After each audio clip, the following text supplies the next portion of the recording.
Raila Odinga has spoken after silence that seemed to be almost forever.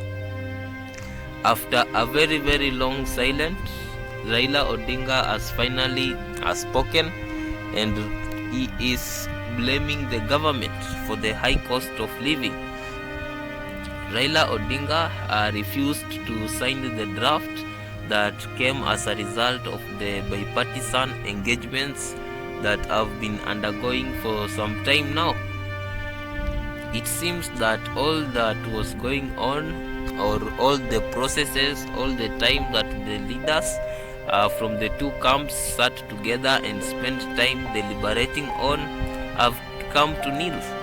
It looks like it was all a wastage of time and resources, when Kenya is really on a trajectory of resource scarcity.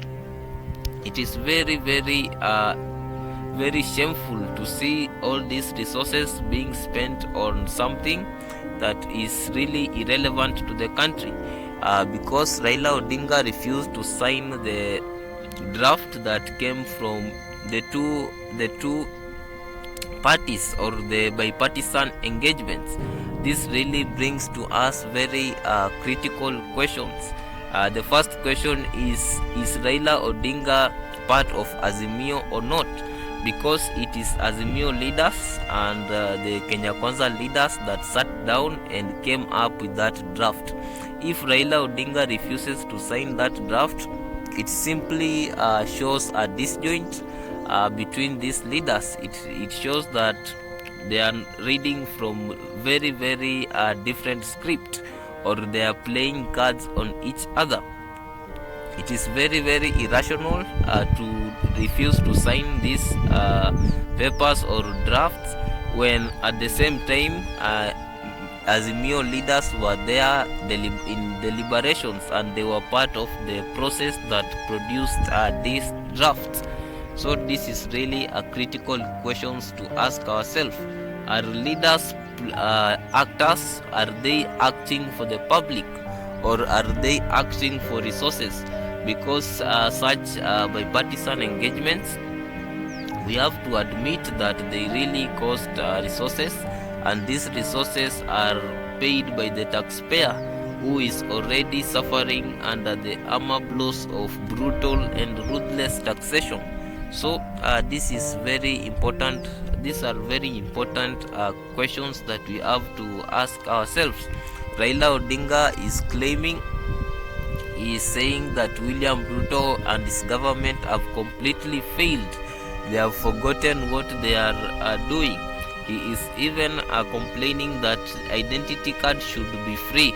Of course it should be free, but costs have been introduced because of a government that is running on the wheels of inefficiency.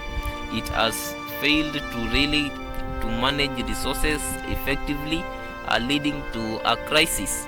So I think things have fallen apart in the part of the William Ruto Raila Odinga friendship.